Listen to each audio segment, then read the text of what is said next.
States of America and to the republic for which it stands, one nation, under God, indivisible, with liberty and justice for all. The prayer this evening will be offered by the good delegate representing Montgomery County. Thank you, Madam Speaker.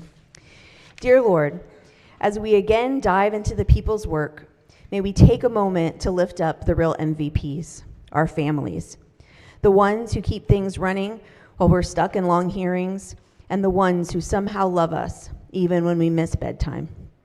Bless them with patience when we rant about stuff they don't really care about, strength when the kids are climbing up the walls, and knowledge to know that their support makes everything we do possible. To quote the greatest songwriter of our generation, and frankly every generation, Dolly Parton, in paying tribute to her late husband, Carl Dean, I wouldn't be here if you hadn't been there. And Lord, if you could throw in some extra grace for my husband on his birthday, may he know that he will always have my heart and the big piece of chicken. Lord, may we serve you well, lead with our hearts, and make all of our families proud. Amen. Amen. Quorum call. Madam Speaker.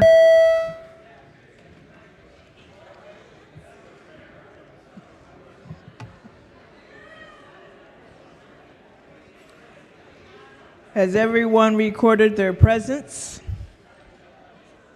If so, the clerk will take the call. There being 129 members present, and the House is now in session. Petition, memorials, and other papers.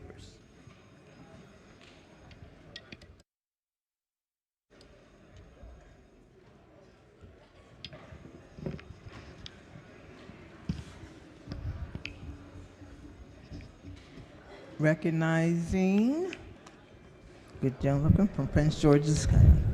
Thank you, Madam Speaker. Colleagues, I rise today to honor the oldest and coldest fraternity in the land. Though I am not a member of this great fraternity, they did help put me through college, and I am eternally grateful to the members of them. Colleagues, tonight is Alpha Phi Alpha Fraternity Night in Annapolis. And we are here with us tonight is Ryan Turner, the president of the Delta Lambda chapter, seated in Baltimore City, along with Mr. Jordan McKinney, the chair of the Delta Lambda's Political Action Committee. Can we give them a round of applause? And thanks for the men in the gallery as well. Thank you, Madam Speaker. Will the reading clerk please read the resolution in full? Be it hereby known to all that the House of Delegates of Maryland offers its sincerest congratulations to Alpha Phi Alpha Fraternity Incorporated in recognition of being the oldest intercollegiate, historically African-American fraternity and your work preparing members to better the humanity, freedom, and dignity of every individual. The entire membership extends best wishes on this memorable occasion and directs this resolution to be presented on this 24th day of March 2025.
Report of the Committee on Appropriations, report number 19.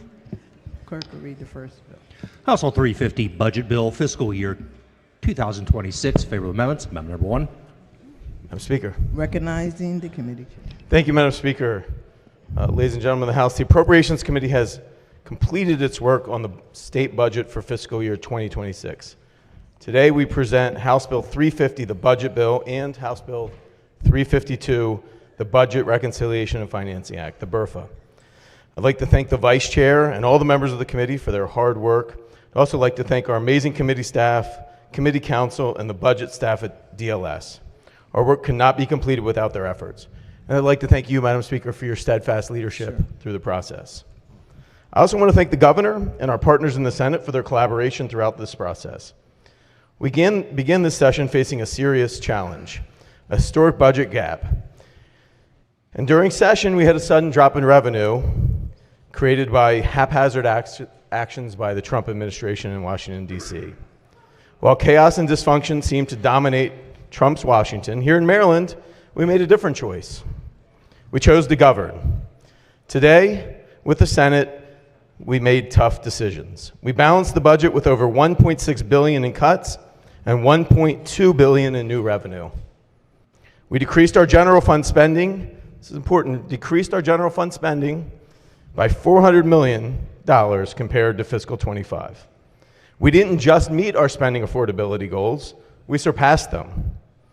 This budget closes a structural deficit and leaves us with close to $400 million in cash surplus and $2 billion in rainy day fund reserves, putting Maryland on strong footing as we face continued uncertainty from the federal government. This is what responsible government looks like. In a time when people are losing faith in institutions, when it feels harder and harder to earn their trust, we showed that government can still rise to the moment, that leadership grounded in values can make a real difference, and that when we work together, we can deliver for the people that we serve. A couple of just brief highlights regarding this budget. First, we fully funded year 4 of the Blueprint for Maryland's Future, because every child in Maryland deserves a great education and a real shot at success. We've restored $180 million for the developmental disability community, services that make it possible for people to live independently with respect, giving them the resources and support that they need. We're continuing to invest in cancer research because even as the federal government seems to want to turn their backs on this important task, Marylanders facing diagnosis should know we in Maryland are not giving up on them. We're fully funding Medicaid, making sure 1.5 million people in this state can count on the health care they need. We're investing an additional nearly $500 million in transportation to improve safety and deliver real results with fewer crashes, faster commutes, and better access to their jobs. We're putting $136 million in Maryland's private sector in innovative industries, helping to create good jobs and move our economy forward. We're supporting our state employees. At a time when the federal government is thrashing their federal employees, we're lifting up our state employees, recognizing the valuable services they provide to the state. And we're restoring grants for crime victims and boosting public safety aid because everyone deserves to feel safe and secure, especially those who've experienced harm. This is what happens when government steps up. When we put purpose before politics, this budget is balanced. It is responsible, and it proves that government can still do great things for people. Tomorrow, I look forward to a further conversation and putting this budget before you. But for now, let me turn to the materials in your packet. The report on the House Appropriations Committee explains each amendment to the budget. Amendments are numbered in the report and in the committee reprint. The reprint includes adjustments to funding, budget bill language, and committee narrative listed by state agency. Keep in mind that the committee narrative items are not amendments to the bill and are not subject to floor action. However, if you have concerns with committee amendments or budget narrative, please see someone on the committee. The committee reprint of the budget bill reflects the committee's amendments to the budget. Amendments in the budget are numbered and correspond to the explanations in the committee reprint. Keep in mind that amendments to the budget are to be drawn to the committee reprint. Amendments must be provided to the committee in advance of being offered, and any proposed additions to the budget must include an identified offsetting reduction. These are not just committee courtesy, these are actually the rules of the House. The analysis of the Maryland Executive Department prepared by the Department of Legislative Services is available to you on your laptops through the floor system and to the public on the General Assembly website. The analyses describe significant budgetary changes in all agencies and have provided an overview of the budget as submitted. We've also provided a document summarizing committee action on the budget bill. It illustrates the budget as submitted, describes the actions that we took with respect to the budget and our revenue assumptions, and includes supplemental material with exhibits and charts related to the budget bill and the BRFA. Madam Speaker, I move that the House Bill 350 and the committee amendments be special ordered to the appropriate time tomorrow. Question for the House is to special order House Bill 350 and Madam Speaker, sorry. And at the appropriate time. I have to finish what I'm doing. Understood. Okay? Will you please understand that? Okay. All right. The question for the House is special order House Bill 350 and committee amendments. All those in favor signify by saying aye. That's why I'm standing up, Madam Speaker. Opposed? No. I think Madam Speaker. ayes have it. Yes. Madam Speaker, all I'm asking for is an additional day because this budget was just printed today. At least, let's put it this way. I haven't been able to see the budget online or in paper until today. And by today, I mean a couple of hours ago, so I'm respectfully requesting something that's incredibly reasonable, and that is an additional day to review this budget because it's a completely different budget with tremendous changes, and we need one additional day. This is not. Appropriations Committee Chair, go ahead. I think we voted on the special order. The gentleman can get up and tomorrow and ask for a special order. I would resist it tomorrow as well. This budget passed committee, Thursday of last week. It's been 5 days. You've had plenty of time to look at it. If you have questions, I'll be in my office this evening. I'm happy to meet with you. I'd ask that tomorrow, when the gentleman makes this request, that you resist it. So with all due respect, the budget was not in writing and not available in my system until today. So, no one's trying to delay this because this is your budget, right? As a Republican, we don't actually Recognizing the parliamentarian. Thank you, Madam Speaker. For the body, I want you to know that we've already passed the special order delaying it to the appropriate time tomorrow. There is nothing for the dear gentleman to debate at this point. Thank you. Please sit down. Thank you. There is something to debate. The idea that this is not correct. Clerk will read the that next this is bill. inappropriate. So, thank you, Madam Speaker. House Bill This is very 352, wrong. Budget Reconciliation and Financing Act of 2025. Favorable amendments. Amendment number 1. Recognizing the committee chair. Okay. Thank you, Madam Speaker. House Bill 352 implements the actions needed to balance the budget. If you believe in highway user revenue, police aid for your community, restoring money for DDA, restoring money for rape crisis centers, and funding capital projects, you should be a green vote for this BRFA. The supplementary materials describe the provisions of the bill and indicate where the committee has taken action to amend the BRFA. With respect to House Bill 352, amendments will also need to be drawn to the reprint. Madam Speaker, I move that House Bill 352 and the associated amendments be special order until the appropriate time tomorrow. Question for the House is to special order House Bill 352 and the committee amendments to the appropriate time tomorrow. All in favor signify by saying aye. Aye. Opposed? The ayes have it. The bill has been special ordered.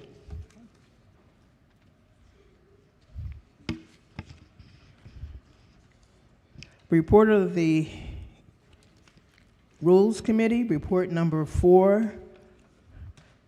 This report is a consent calendar. The clerk will read the first bill. House Bill 1520, re-referred to Environment and Transportation. Recognizing the majority leader. Thank you, Madam Speaker. Someone if you consider the reading of House Bill 1520 be considered the reading for all the bills on the calendar. So ordered. All the bills are re-referred to the appropriate committees. Letters of reassignment. The clerk will read the letter. Senate Bill 834, reassigned to Economic Matters. Hearing no objection, the letters are ordered journalized. That ends the work at the desk. Delegation announcements. Any delegation announcements? Okay. Any caucus announcements? Yes. Thank you, Madam Speaker. Good evening, colleagues. The House Democratic Caucus will be meeting tomorrow morning at 9 a.m. in the Prince George's County Delegation Room. Thank you. Okay. Republican Caucus? Thank you, Madam Speaker. The Republican Caucus will meet tomorrow morning at 9 a.m. in the Baltimore City Delegation Room. Are there any other caucus? Yes. Thank you, Madam Speaker. Just a reminder for members of the Veterans Caucus who RSVP, tomorrow morning is breakfast with the governor at Government House at 8 a.m. Thank you. Any other caucus? Okay. Now we're going to switch to do our Women's History Moment, recognizing a good delegate representing Montgomery County. Thank you, Madam Speaker. Good evening, colleagues. Good evening. For today's Women's History Moment, I want to first salute all the women legislators in the Maryland General Assembly and the men and the women who love, support, and empower us to be the best at what we do. In 2019, I joined the largest female class of women legislators in Maryland history. Today, women make up 40% of the Maryland legislature, higher than the national average of 33%. And the many in this chamber are history makers and trailblazers in our own right. As an Asian American woman, I know what's it like to face both the glass ceiling and the bamboo ceiling, and see the parallel between being a woman and being Asian. We are either too aggressive or not aggressive enough, too young or too old. The stereotype for people like me is hardworking, competent, but submissive. Even as an established professional, I was told that I spoke out of turn when I questioned why the board I served on didn't have any woman among its new recruits, and was called a dragon lady when I spoke my mind at meetings. Growing up in China, I saw how boys were valued more than girls, even in the same family, and felt lucky that my parents expected both my brother and me to excel academically. In the 80s, when American movies, arts, and literature were finally introduced to China, I was swept away by the power of Dr. Martin Luther King's I Have a Dream speech and was glued to Voice of America, which I listened to on shortwave radio. I was fascinated by all things American, including the civil rights movement, the feminist movement, and all the strong and resilient women I saw on big screens. I imagined America as not just a land of opportunity, but also of gender equality. Of course, the reality was a little different from my imagination. For example, despite America being a technological powerhouse, there was a stubborn cultural stigma about girls in STEM fields, where women still only make up less than 30% of the workforce, behind many other countries, including those less developed. At workplaces, despite higher educational achievements, women were not only paid less than their male counterparts, but were often tasked with extra admin chores because men had important work to do.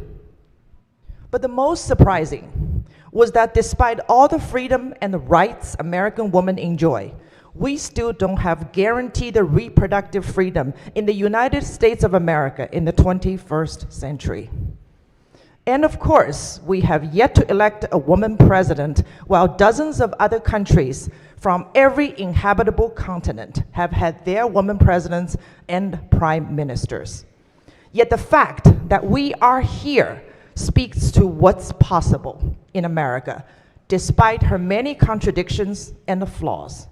So, to every woman who overcame improbable odds, walking backwards in heels, and sometimes even speaking English as a second language, kudos and powers to you. Living in America gave me multiple identities. Besides being a woman, I'm a Chinese American, an Asian American, and an immigrant. each with its unique challenges. I proudly embrace them all, but my proudest identity is simply an American. This is our Women's History Moment. Thank you. Yes.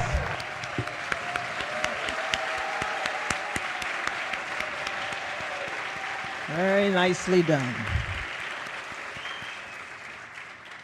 Madam there- Speaker. Are there any personal or guest announcements? Madam Speaker. Young lady from Harvard, yes? Thank you, Madam Speaker. Tonight was District 7 night for those of you that came to visit us. We really appreciate it. It was really, really fun, and we had a lot of folks from home come out. We had great food from Richardson's. I'm not sure if they're up in the gallery anywhere, but if you ever come to District 7, you guys should definitely go by Richardson's. It was delicious. They did a great job. So I just want to thank all of our friends and family members and all of our constituents who came out tonight from District 7, and my daughter's here as well in the back. So we appreciate you guys for coming out, and we hope you had a great night.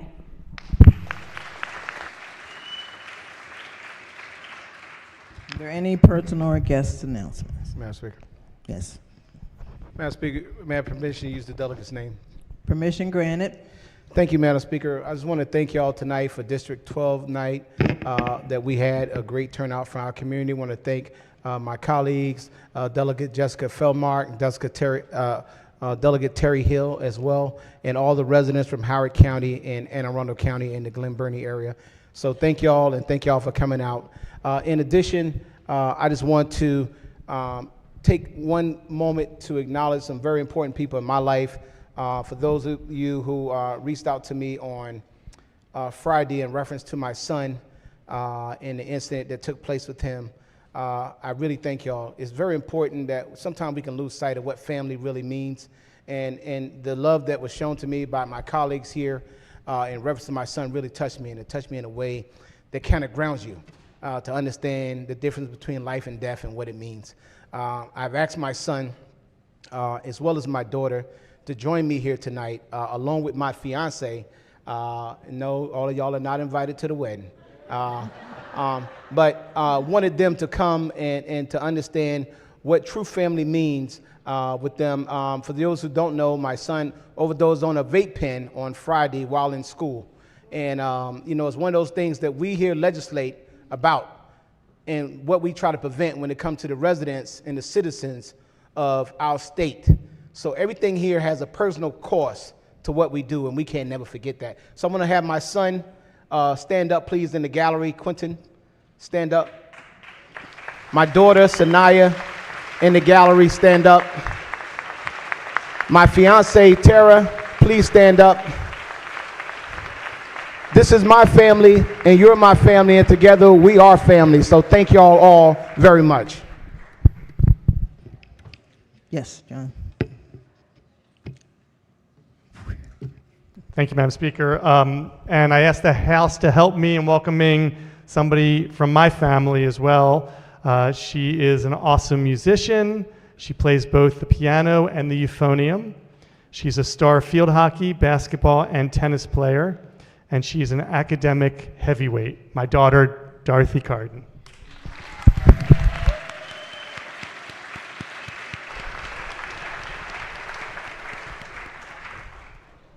Madam Speaker. Yes. Thank you, Madam Speaker. Permission to use delegates' names? Permission granted. On behalf of myself, Delegate Howard, Delegate Jones, and Delegate Baylor, we have a fine group of young ladies in the front gallery. Your 3A Women's Basketball State Champions, South River Seahawks. And Player of the Year, Kiera Key West. And immediately following the floor session, they'll be giving lessons in the lobby with the Derek Queen fadeaway, if anybody would like to get some lessons. Thank you, Madam Speaker. And the personal, yes. Mm-hmm. Thank you, Madam Speaker. I just wanted to join in on the family gathering here in the gallery. I would like to just introduce delegate in and half of the 25th District, my second heartbeat, Taylor Jones. right here on the floor with us. Please stand up. Thank you.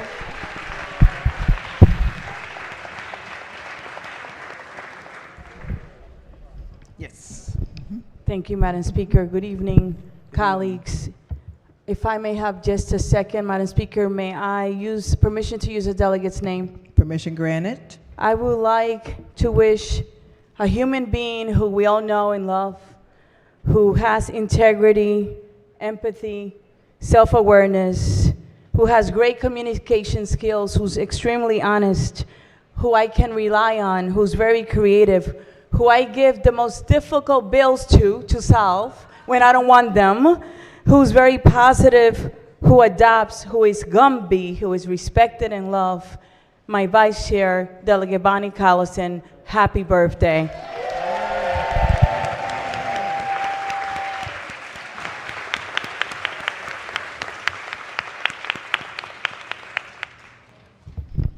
Is there any Madam Speaker? Yes. Yes. I would like to acknowledge two individuals that are here this evening. They are affiliated with the Baltimore Terps, and I do say that it's one of the best organizations within the 41st District. Monica Frazier L. and Amir Matthews L. Please stand up. Amir is a part of his school's SGA at Leithwalk. Also, I would like to acknowledge, since we're on the family this evening, I would like to acknowledge two of my family members that are here tonight.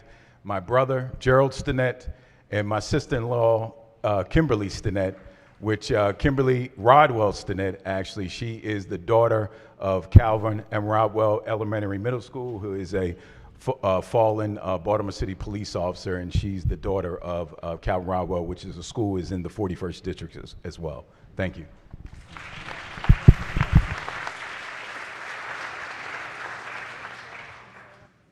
Yes.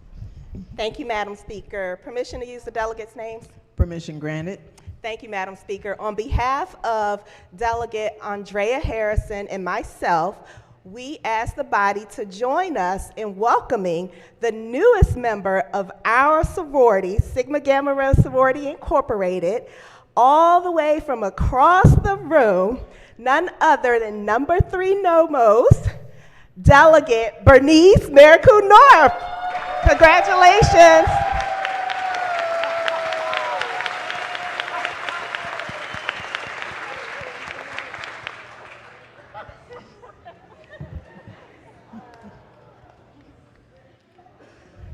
Are there any other personal or guest announcements?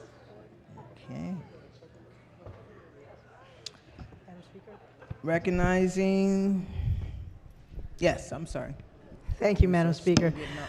Just following up on the previous announcement, I wanted to be sure we invited some of our guests from District 12 to come over and view government at work. And so I'd just like folks to, if they're still here, to give a welcome to the many residents from District 12 who are joining us tonight.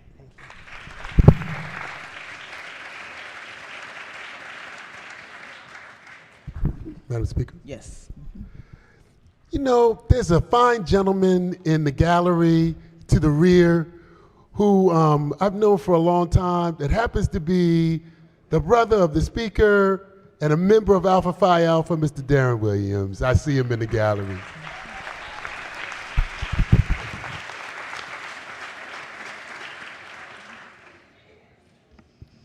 Is there any other personal or guest announcements? Today is Monday. Recognizing the protocol chair. Thank you, Madam Speaker. Come on down, you sunshines. Oh, 'cause it's going to be a good week.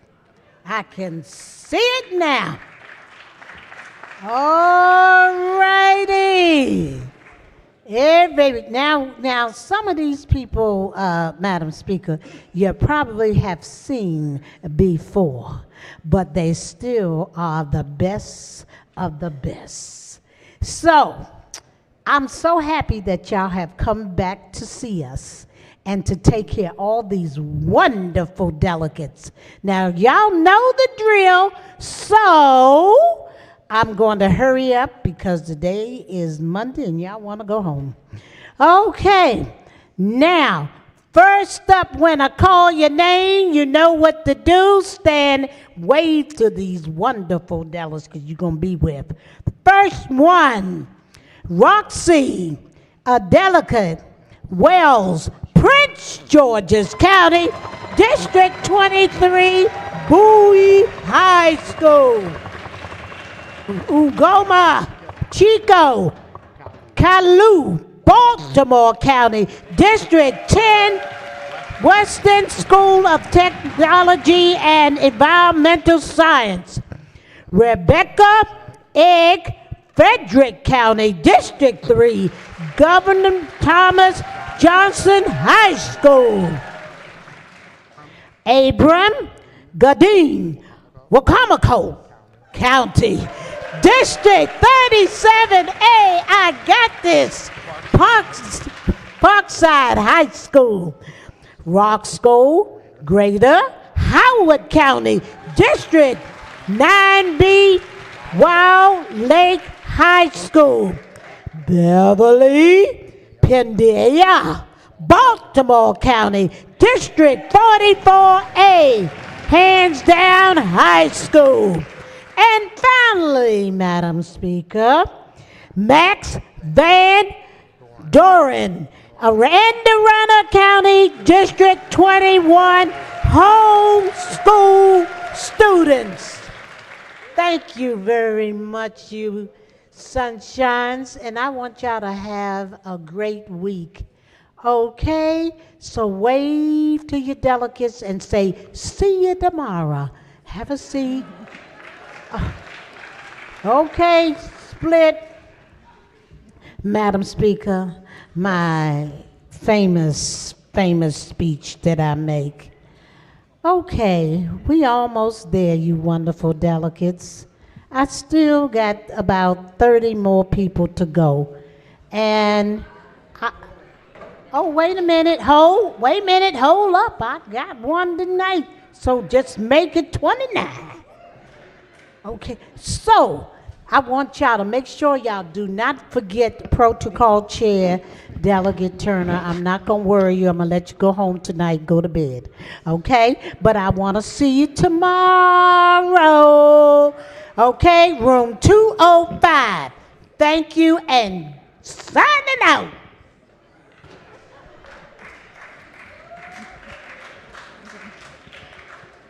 Yes. Madam Speaker? Yes. Madam Speaker, all I was going to say was, tomorrow we're going to have some tough discussions over the debate that may be partisan. But tonight we can stand unified in congratulating our Lady Terps for coming back from double overtime, as well as our men's Terps. Congratulations, Terrapins. Win March Madness, please. Okay. Okay. All right. Well, this ends the work at the desk.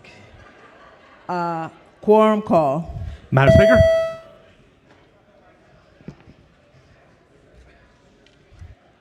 Has everyone recorded their presence? Clerk will take the call. There being 129 members present, and the House is still in session, recognizing the majority leader. Thank you, Madam Speaker. I move that the House stands adjourned until Tuesday, March 25th at 10 o'clock a.m., legislative date March 10th.